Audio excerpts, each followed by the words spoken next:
Boa tarde, segunda-feira, 6 de outubro. Perto de 253 mil eleitores foram às urnas aqui em Bauru. A gente faz um balanço do resultado das eleições. Bauruenses lamentam a falta de um deputado federal eleito pela cidade. Saiba como foi a votação do primeiro turno em Bauru. Manifestantes fazem arte com cavaletes irregulares.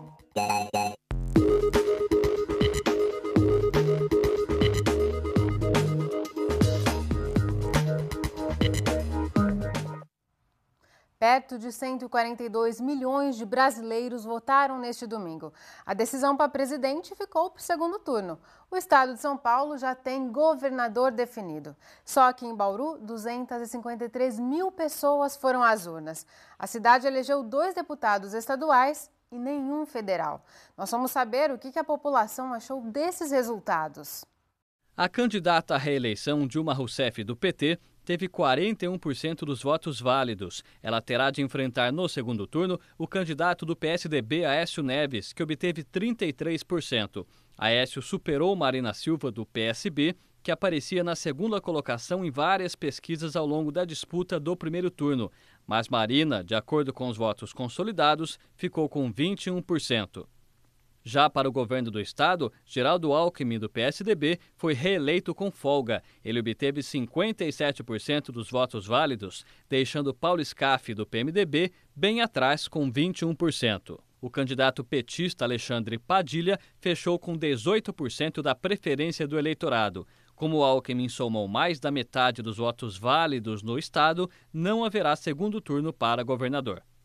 Na disputa pelo Senado, José Serra, do PSDB, ficou com a única vaga, concentrando 58% da preferência dos eleitores. Já Eduardo Suplicy, do PT, vai deixar o Senado depois de 24 anos. Ele ficou em segundo, com 32%. Gilberto Kassab, do PSD, ficou em terceiro, com quase 6%. Nos municípios, as atenções ficaram bastante voltadas à disputa para os parlamentos federal e estadual. Você votou em candidatos de Bauru ou de fora de Bauru? Votei em candidatos de Bauru e de fora de Bauru também. Por que você decidiu votar num de fora de Bauru? Pelas propostas que eu fui acompanhando e acredito que seria um bom candidato. Os partidos espalham muitos candidatos e no final das contas a gente fica sem representatividade. Precisa que os partidos se unam em prol da cidade, não cada um cuidando do seu partido. Enquanto isso acontecer, a gente vai ficar sem verba federal. Entre os candidatos de Bauru e região para deputado federal, Clodoaldo Gazeta, do PV, foi o mais votado, mas não o suficiente para conseguir uma vaga na Câmara. Marcos Pontes, do PSB, obteve 43 mil votos, mas também não se elegeu. Em seguida vieram Carlos Ottaviani, do PMDB, Roberval Sakai, do PP e Fabiano Mariano, do PDT. Na disputa pela Assembleia Legislativa, nomes como os dos vereadores Fábio Manfrinato, do PR, e Renato Purini, do PMDB, além da vice-prefeita de Bauru, Estela Almagro, do PT, não conseguiram votos suficientes para se eleger. Um dos deputados estaduais eleitos por Bauru é um antigo conhecido do eleitor bauruense. Pedro Tobias vai cumprir o seu 5º mandato na Assembleia em São Paulo. Ele foi eleito com 164 mil votos. A surpresa foi Celso Nascimento, que é pastor evangélico. Ele também foi eleito para estadual com cerca de 79 mil votos. O que a senhora acha de Bauru com 2 estaduais? Eu acho bom, né? Nós precisamos para nossa cidade. Você acha que Bauru ter 2 estaduais está bom ou devia ter mais? Devia ter mais. Quantos você acha? Pelo menos 4, né? As verbas que podem vir para Bauru vai ser difícil. Vai ser muito difícil chegar em Bauru. Vai continuar a mesma coisa que sempre teve, né? Nada, não acontece nada. Precisava de mais estaduais? Eu acho que precisava, mas o povo daqui não tem consciência que fica pegando paraquedista e o que acontece isso aí, Bauru fica abandonada. Ainda sobre a eleição de candidatos a deputado federal ligados à região de Bauru, Ricardo Izar, do PSD, conseguiu se reeleger. Só que ele tem apenas o escritório político sediado aqui. O domicílio eleitoral de Izar é na cidade de São Paulo. E nesta semana aqui no Nesp Notícias, nós vamos conversar com os deputados eleitos por Bauru. Amanhã você confere uma entrevista com o deputado estadual Pedro Tobias, do PSDB. Ele vai para o 5º mandato consecutivo na Assembleia Legislativa de São Paulo. E durante todo o domingo, as eleições foram tranquilas na maior parte das sessões eleitorais em Bauru. Um problema recorrente foi a propaganda irregular de candidatos. Os cavaletes são proibidos no dia da eleição. Mesmo assim, ainda estavam espalhados pela cidade no começo da manhã. Propaganda irregular também na Praça das Cerejeiras, que amanheceu coberta de santinhos. Os comitês eleitorais descumpriram um acordo feito com a Justiça Eleitoral para não despejar os papéis durante a madrugada. Só reforçando, é proibido, né? É que nós conversamos para tentar. Diminuir, a gente tem que entender que diminuiu. Também não existe, não podemos ser utópicos dizer que não existiria, mas não deveria ter acontecido na quantidade que aconteceu. A fachada da Escola Estadual Ernesto Monte só ficou limpa porque foi varrida no começo da manhã. A escola é um dos locais de votação mais tradicionais de Bauru, com 6.345 inscritos. Muitos com mais de 70 anos, para quem o voto é facultativo, como a dona Maria do Carmo, que não quis saber de ficar em casa. Eu sei que não precisava, mas é o meu dever, eu considero um dever. Alguns tiveram dificuldade para chegar à urna. Esta senhora precisou da ajuda da neta para descer as escadas. Ela tem muita dificuldade para andar, mas ela quis muito vir votar, quis participar, mas chega aqui e não tem como ela andar, é bem complicado, a gente tem que estar aqui ajudando. Um caso de boca de urna foi registrado na zona norte de Bauru. Por volta das 9 horas da manhã, uma mulher foi detida aqui na porta do SESI do Santa Luzia. De acordo com a Polícia Militar, ela estaria distribuindo panfletos aos eleitores, o que configura crime eleitoral. Tivemos conhecimento através de um fiscal que essa pessoa estaria distribuindo os panfletos e, nesse sentido, a Polícia Militar tomou as providências necessárias para o caso, a condução da parte da delegacia e os objetos que ela estava portando. A mulher foi encaminhada à Central de Polícia Judiciária. Ela foi ouvida e depois liberada. Na Escola Estadual Cristino Cabral, na zona sul de Bauru, dificuldade para encontrar uma vaga. Muita gente foi votar perto da hora do almoço e demorou para estacionar. A escola tem a maior quantidade de eleitores de Bauru, 8.242. Na entrada, uma triagem para orientar sobre a localização das salas. Algumas sessões tinham fila, mas nas urnas o procedimento foi rápido. Está muito rápido, está tendo um bom andamento, o pessoal traz a colinha e faz bem rápido.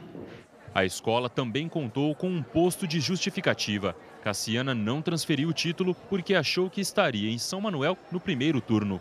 Eu achei que poderia estar, em São Manuel, mas houve um imprevisto e eu não consegui estar lá hoje.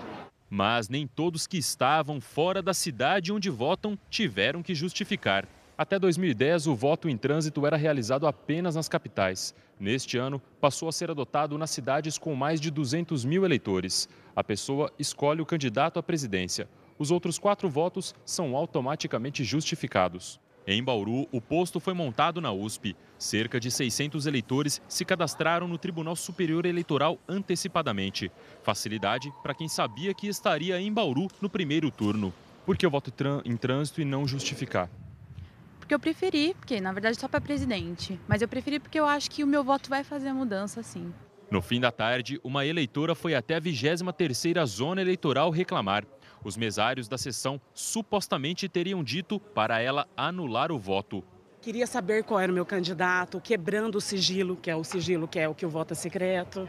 Não votei, ficou lá o voto. Tem que investigar, ver o que aconteceu. Se alguém votou por mim, se o voto foi anulado, se realmente não deu tempo, o que aconteceu? Porque eu assinei a ficou em aberto a sua apuração? Ficou. Em contato com o pessoal da sessão onde ela vota, foi dito que ela entrou na cabine de votação e esqueceu o número do candidato. Impediu para que, então, suspendesse a votação no nome dela, para voltar em seguida, foi buscar, realmente, há essa possibilidade, né? Então, mas olha o que aconteceu, ela voltou, pelo que o pessoal disse lá, ela voltou após as 17 horas, aí ela não pode votar mesmo, não tem como. Por volta das 5h30 da tarde, as urnas começaram a chegar ao cartório eleitoral para o início da apuração. Além das ocorrências já citadas na reportagem, outro caso de boca de urna foi registrado na região do Geisel. Segundo informações da Polícia Militar, o carro de um fiscal de partido estava estacionado dentro do local de votações e tinha adesivos de candidatos, o que configura propaganda irregular. O carro foi apreendido e o proprietário foi encaminhado à delegacia. Durante a votação, 2 urnas precisaram ser substituídas e cerca de 300 cavaletes e cartazes foram apreendidos pelos fiscais eleitorais. Ao longo do dia, pelo menos 5 pessoas caíram depois de escorregarem em santinhos dos candidatos. Uma das vítimas, de 65 anos, fraturou o fêmur. Ela segue internada no hospital de base. De acordo com a Endurbe, a limpeza do lixo eleitoral espalhado pela cidade deve durar até o fim desta semana. A expectativa é de recolher cerca de 8 toneladas de material de campanha. Depois do intervalo, você vai ver que as eleições também tiveram arte. Manifestantes protestaram, pintando cavaletes em situação irregular. Voltamos já já.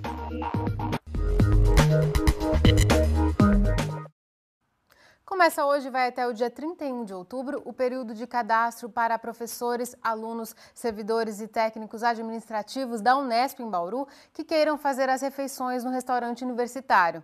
Após o cadastro, a pessoa recebe um cartão e apenas com ele será possível comprar os tickets que dão direito a almoçar no local, com um limite de 5 refeições por semana. Os interessados devem comparecer à seção técnica administrativa de finanças com RG, CPF e o número do RA, se for aluno, ou o número da matrícula, no caso de funcionário.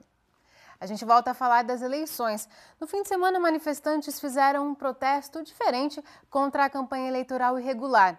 Eles recolheram cavaletes de candidatos que estavam expostos em horário proibido e cobriram a propaganda com pintura e colagens.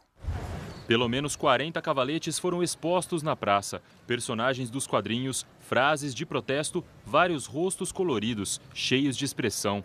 Outros com manifestações contra a política, as más condições de trabalho e contra a homofobia. É diferente, né? Eu, apesar de eu ter 62 anos, não tinha visto nenhuma dessas.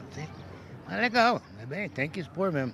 Muitas coisas ficam escondidas lá em casa, numa briga. Por que não mostrar aqui para o povo? Saber que realmente nós temos liberdade de expressão. O que você acha desse tipo de utilidade nova para o cavalete? Foi bem mais do que para usar propaganda, porque fala a verdade, viu? Todo esse lugar que você passa tem cavalete jogado no chão, de político e sem necessidade. Eu acho melhor do que pôr propaganda de político, bem melhor. O movimento começou nas eleições de 2012 em várias capitais. Em Bauru, foi convocado em uma página do Facebook. Nas últimas semanas, os participantes recolheram cavaletes que estariam nas ruas depois das 10 horas da noite, ou seja, em situação irregular. Neles, fizeram pinturas e desenhos para cobrir toda a propaganda eleitoral. O objetivo foi tirar os cavaletes irregulares da rua, em lugares irregulares, por exemplo, na calçada, no meio da calçada, ou a partir das 10 horas da noite. Mas o que fazer com os cavaletes? Então a gente pensou em algo cultural e que pegue o preconceito que existe na sociedade. Como que vocês comprovam que eles estavam irregulares? A gente tira foto, põe um relógio, um celular que determina o horário que está sendo e o local onde o cavalete está. Tirou a foto, pega o cavalete e leva e faz a sua arte. De acordo com a Justiça Eleitoral, os cavaletes podem ficar expostos em locais públicos, desde que não sejam áreas verdes, das 6 horas da manhã até as 10 da noite. Depois, devem ser recolhidos pelos comitês eleitorais. No entanto, mesmo após esse horário, os cidadãos não podem se apropriar das propagandas. A rigor, eles não poderiam recolher os cavaletes depois das 22 horas, porque somente aquelas pessoas autorizadas pela Justiça Eleitoral que poderiam tomar essa atitude, né? Agora, isso aí também só vai ter alguma consequência para ele se eventualmente o candidato se sentir prejudicado e fizer alguma comunicação para a polícia vai investigar a conduta deles. A priori, né, estou dizendo a priori, teoricamente, aí se poderia caracterizar um furto. Em Bauru, a Justiça Eleitoral recolheu cerca de 120 cavaletes nas últimas semanas, mas nenhum por causa do horário irregular. Nas ruas, eles mais incomodam do que convencem o eleitorado. Esses cavaletes de político que o pessoal coloca assim nas esquinas, o que o senhor acha deles? Acho que atrapalha. Por quê? Porque aqui é um lugar de trânsito, né? Ainda mais de, sei lá, podia ter colocado em outro lugar que atrapalhasse menos. Tem lugar que atrapalha, né? o pessoal se movimentar, cai também, ninguém tira do lugar. Mas deixa uma paisagem feia para a cidade. Poluição visual? Poluição visual. Tem que ter alguma coisa para divulgar, né? Mas que a cidade está horrível, tá, né? Ruim que atrapalha um pouco, sujeira a cidade. Eles recolhem depois ou não recolhem? Porque senão vai juntando sujeira, isso daí fica para quem limpar depois? A prefeitura. E quem paga somos nós.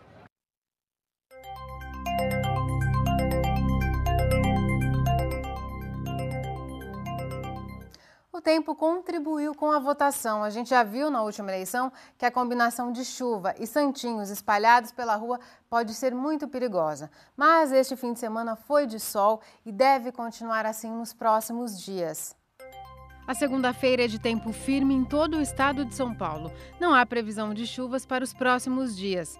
No decorrer da semana, os ventos devem diminuir e a temperatura aumentar. Em Bauru, a umidade do ar agora é de 34%. Os ventos são de brisa, numa velocidade de 4 km por hora. Hoje a temperatura variou entre 11 e 28 graus. Nesta terça, a mínima prevista é de 16 e a máxima não deve passar dos 27 graus. A seguir, o professor da Unesp, Maximiliano Vicente, analisa o resultado dessas eleições. Tem questões? Mande pra gente pela internet ou telefone. Voltamos num instante só. Unesp Notícias vai agora receber o professor da Unesp, o historiador Maximiliano Vicente, para analisar o resultado das eleições. Max, muito obrigada por sua presença aqui no Unesp Notícias. Eu que agradeço a oportunidade. Max, vamos começar então pelas informações locais. Nós vimos aí que Bauru, mais uma vez, ficou sem representante na Câmara dos Deputados. E se a gente olhar os números, tem candidatos que não têm ligação nenhuma com a cidade, que recebeu o mesmo número de votos que candidatos que são aqui. Por exemplo, o Roque Ferreira, do PT, teve o mesmo número de votos, em torno de 5 mil, que o Tiririca, por exemplo. Na sua visão, o bauruense não prioriza na hora de escolher o seu candidato, alguém que tenha relação com a cidade? Bom, Larissa, eu a princípio sempre sou otimista. Se nós pensamos na última eleição, tínhamos um deputado, agora temos 2. Dobramos. É um aumento de 100%. Né? Por outro lado, o que você pergunta é muito interessante, porque veja, o que significa ter um deputado federal? É isso que as pessoas têm que pensar. E deputado federal é o que abre as portas diretamente ao município no governo federal, para financiamentos, para emendas. Significaria muito dinheiro vindo para Bauru. E no momento em que o sistema está estruturado dessa forma, eu creio que as pessoas têm que rever se não vale a pena, inclusive, abrir mão de alguns dos teus conceitos, dos teus princípios, para conseguir um benefício coletivo para o município, né? Mas, evidentemente, como o sistema permite que existam candidatos e que os candidatos venham de tudo quanto é lugar, então o voto acaba sendo pulverizado, que é o que provou esta eleição, não é? Como também a anterior, mesma coisa. E o resultado disto é que nós temos uma dispersão grande de votos, de pessoas que provavelmente, algumas sim vão levar reivindicações de Bauru, mas não é garantia plena e total de você ter um candidato na cidade onde você pode cobrar, ter um contato direto, conhece os problemas a fundo do município, não é? Com isto, desde esse ponto de vista, Bauru perdeu muito. Max, e como que você avalia esse sistema proporcional? A gente tem candidatos aí que foram eleitos para deputado federal com perto de 20 mil votos e o candidato mais votado aqui em Bauru, o Clodoaldo Gazeta do PV, conseguiu cerca de 50 mil votos e não foi eleito. Veja, Larissa, aí entra uma questão fundamental, que é a questão da representação, não é? Antigamente, quando apareceu este conceito, se tinha uma ideia de que era assim, cada voto expressa a opinião de uma pessoa, não é? Portanto, quem tiver mais votos é o que vai, não o que tem menos. Nós criamos um sistema de proporcionalidade, que significa o seguinte, né? Uma fórmula, através de um coeficiente eleitoral, que seriam os votos válidos dividido pelo número de vagas, aí você tem um limite de corte. Como você tem um candidato que tem muitos votos, então ele transfere esses votos para outro candidato que teve votação pequena, que é o que se questiona em termos de proporcionalidade. Ou seja, eu voto em você, mas na verdade estou votando em outro, porque o meu voto irá transferido para outra pessoa, que não necessariamente eu votei. Então, diante desse sistema, o que está em jogo é a representação. Enquanto isto não for corrigido, nós vamos viver com essa situação. Só se soluciona isso através da criação de um voto distrital que minimiza o impacto. Não é que solucione, minimiza muito o impacto. Porque aí, numa determinada região, por exemplo, Bauru, você teria um candidato, independente do número de votos. Não é?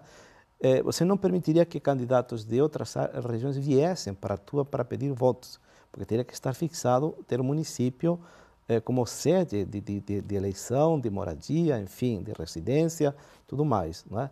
Enquanto isto não for aceito, o sistema vai apresentar essas distorções, que são graves, muito graves, porque com isto nós temos aí uma série de candidatos pouco votados e que vão ser massa de manobra posteriormente no Congresso Federal. Esse é o problema, né? Que vão ter que seguir a orientação de uma pessoa e não vão ter liberdade nem autonomia para dizer, não, eu represento tal quantidade de pessoas. Certo. A gente tem uma pergunta, Max, da nossa audiência. A Regiane de Jardim Samburá, ela pergunta o seguinte: o Brasil tem muitos partidos e, professor, tem justamente a ver com isso que a gente está falando. Se você é a favor da reforma política e a diminuição dos partidos, ela ajudaria a população a saber mais sobre eles, sobre os próprios candidatos? Olha, eu particularmente digo que a reforma política já demorou. Passou da hora. Passou da hora faz muito tempo. É fundamental, é necessário, é prioridade, até porque, veja, o que é a reforma política? A reforma política significa mexer na estrutura do país. Na atual estrutura que nós temos, seja o candidato A ou o candidato B que é eleito, vai ter que seguir os mesmos princípios. Ou seja, eu não tenho como agir, não é? Seja o candidato que for que chegue à presidência. Não é? Se eu faço uma reforma política, eu consigo minimizar o impacto do custo político para o país. E com isso, eu posso até pensar na redução de candidatos, do número de candidatos, posso pensar na redução do Estado, do tamanho do Estado, posso pensar em formas mais diretas de representação, ou seja, todos nós ganharíamos. E é o primeiro passo para encaminhar uma segunda reforma necessária, que é a reforma tributária, não é? Que é a base na qual o Estado se alimenta. Ora, no sistema que nós temos, tanto faz o candidato que for eleito, ele vai conviver com um sistema que não é representativo e vai ter que continuar mantendo a tributação. Ou seja, vamos trocar ou vamos ter 6 por meia dúzia e vamos continuar tendo 5 mais 1. Ou seja, vamos continuar do mesmo jeito. Max, vamos falar um pouquinho agora sobre o cenário do Estado. O Estado de São Paulo reelegeu em primeiro turno o candidato Geraldo Alckmin. Aqui o Aécio teve uma votação que foi quase o dobro da presidente Dilma, né, da candidata Dilma à reeleição. Os 5 deputados federais mais votados no Estado também são do PSDB. Por que o PSDB chegou com essa força aqui no Estado de São Paulo? Bom, primeiro um pequeno parênteses, né? Quer dizer, também o Aécio teve problemas no estado dele, não é? Quer dizer, perdeu a eleição de governador no primeiro turno, teve uma bancada que não muito representativa, a Dilma levou o dobro, quase que o dobro dos votos que ele tinha. Então, são tendências regionais, não é? Quer dizer, a peculiaridade de São Paulo é que é um estado muito conservador, não é? O voto no estado de São Paulo, historicamente, é o voto extremadamente conservador. Ou seja, ele é muito, vamos dizer assim, tímido em relação às mudanças. O que significaria mudança no estado de São Paulo? Alguém que não fosse do partido hegemônico que nós temos aí. Como o voto é muito conservador, então as pessoas preferem o conhecido, manter, não é? E aí se explica por que tem a votação a favor do Aécio, porque o mesmo partido você vê continuidade numa proposta dentro do estado de São Paulo, não é? O que não significa que isto seja bom, não é? Por quê? Porque se nós pregamos mudança, como se pregou muito dentro do nosso estado, como que você vai fazer mudança com os mesmos, não é? Tá certo, Max. Muito obrigada por suas contribuições. Eu que agradeço a oportunidade. A gente fica por aqui. O Nesp Notícias volta amanhã às 5h30 da tarde, ao vivo. Tchau!